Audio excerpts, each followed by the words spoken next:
ರಸ್ತೆ ಬದಿಯಲ್ಲಿ ಅಥವಾ ಪಾರ್ಕಿಂಗ್ ಜಾಗಗಳಲ್ಲಿ ಯಾರು ತಮ್ಮ ಸ್ವಂತ ವಾಹನಗಳನ್ನು ಬಿಟ್ಬಿಟ್ಟಿದ್ದಾರೆ, ಅಂದರೆ ಬೀಡಾಡಿ ವಾಹನಗಳು, ಅಬಂಡೆಂಟ್ ವೆಹಿಕಲ್ಸ್, ಇವುಗಳನ್ನು ತೆರವು ಮಾಡಬೇಕು ಅಂತ ನಾನು 15 ದಿನಗಳ ಹಿಂದೆನೇ ಜನಗಳಿಗೆ ಮನವಿ ಮಾಡಿದ್ದೆ ಮತ್ತು ಎಚ್ಚರಿಕೆಯನ್ನು ಕೂಡ ಕೊಟ್ಟಿದ್ದೆ.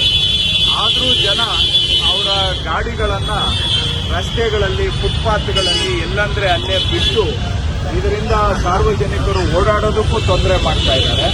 ಅಷ್ಟೇ ಅಲ್ಲ, ಜನಗಳಿಗೆ ಸೇರಿದ ಜಾಗವನ್ನು ಅವರು ಅತಿಕ್ರಮಣ ಮಾಡಿಕೊಂಡಿದ್ದಾರೆ ಸ್ವಂತಕ್ಕೆ. ಮತ್ತು ಈ ವಾಹನಗಳು ನಾವು ಇದು ತಿಂಗಳುಗಟ್ಟಲೆ ಇಲ್ಲೇ ಬಿಟ್ಟು ಹೋಗಿರ್ತಾರೆ, ಯಾರಿಗೆ ಸೇರಿತು ಅಂತ ಗೊತ್ತಿಲ್ಲ. ಇದರಿಂದ ಬೆಂಗಳೂರಿಗೆ ಜನಕ್ಕೆ ಓಡಾಡೋದಕ್ಕೂ ಕಷ್ಟ. ಮತ್ತೆ ಸಾರ್ವಜನಿಕರಿಗೆ ಸೇರಿದ ಜಾಗ ಅವರು ಸ್ವಂತಕ್ಕೆ ಅತಿಕ್ರಮಣ ಮಾಡಿಕೊಳ್ಳೋದು ಕೂಡ ಕಾನೂನು ಉಲ್ಲಂಘನೆ.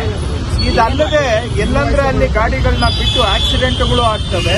ಆಮೇಲೆ ನೋಡೋದಕ್ಕೂ ಕೂಡ ಬೆಂಗಳೂರು ಅಸಹ್ಯವಾಗಿ ಕಾಣಲಿಕ್ಕೆ ಇದು ಒಂದು ಕಾರಣ.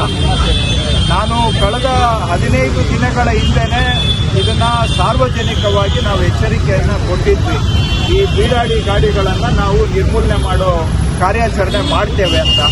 ಆದರೂ ಕೂಡ ಜನ ಏನು ಅದಕ್ಕೆ ಕ್ಯಾರೆ ಇಲ್ಲ ಅನ್ನೋ ರೀತಿಯಲ್ಲಿ ಗಾಡಿಗಳನ್ನ ಅಲ್ಲೇ ಬಿಟ್ಟಿದ್ದಾರೆ. ಪೊಲೀಸ್ ಇಲಾಖೆಯವರು ಈ ರೀತಿಯಾಗಿ ಸುಮಾರು 1581 ವೆಹಿಕಲ್ಸ್ ರಸ್ತೆ ಬದಿಯಲ್ಲಿ ಈ ರೀತಿ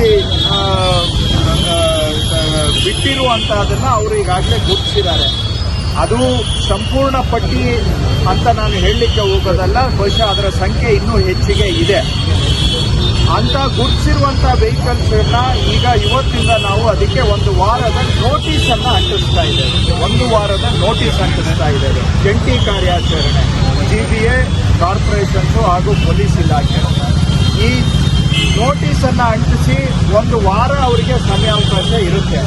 ಬಂದು ಬಹುಶಃ ನಾವೊಂದು 500,000 ರೂಪಾಯಿ ಅಷ್ಟೇ ಅದಕ್ಕೆ ಸದ್ಯಕ್ಕೆ ಪೆನಾಲ್ಟಿ ಇದೆ ಕಾನೂನಲ್ಲಿ. ಅಷ್ಟು ಪೆನಾಲ್ಟಿ ಕಟ್ಟಿಬಿಟ್ಟು ಅವರು ಬೇಕಾದ್ರೆ ಗಾಡಿಯನ್ನು ಎತ್ಕೊಂಡು ಹೋಗ್ಬೋದು 1 ವಾರದವರೆಗೆ. 1 ವಾರದಲ್ಲಿ ಅವರು ಗಾಡಿ ತಗೊಳ್ಳಿಲ್ಲ ಅಂತ ಹೇಳಿದ್ರೆ ನಾವು ಅದನ್ನ ಇಲ್ಲಿಂದ ಟೋಯಿಂಗ್ ಮಾಡಬೇಕಾಗುತ್ತೆ.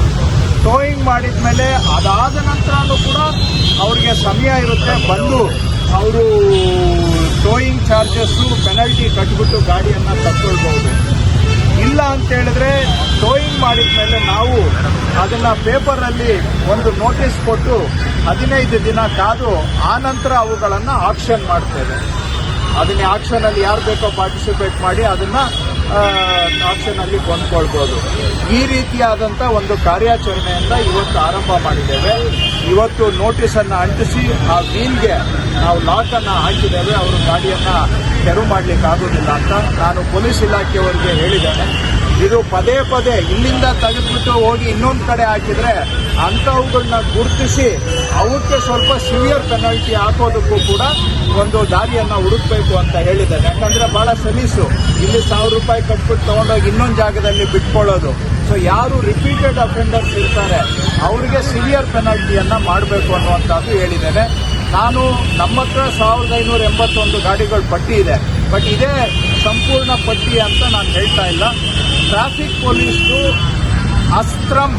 ಅಸ್ತ್ರಂ ಅಂತ ಒಂದು ಆ್ಯಪ್ ಇದೆ. ಆ ಅಸ್ತ್ರಂ ಆ್ಯಪ್ನಲ್ಲಿ ಸಾರ್ವಜನಿಕರು ಕೂಡ ಇಂತಹ ಬೀಡಾಡಿ ವಾಹನಗಳನ್ನು ಟ್ರಾಫಿಕ್ ಪೊಲೀಸ್ಗೆ ರಿಪೋರ್ಟ್ ಮಾಡಬಹುದು.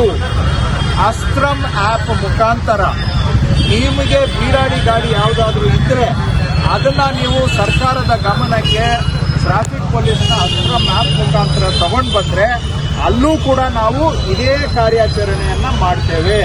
ಅವರಿಗೆ ನೋಟಿಸ್ ಅಂಟಿಸ್ತೇವೆ. ಆ ಗಾಡಿಗೆ 1 ವಾರ ಕಾದು ನೋಡ್ತೇವೆ.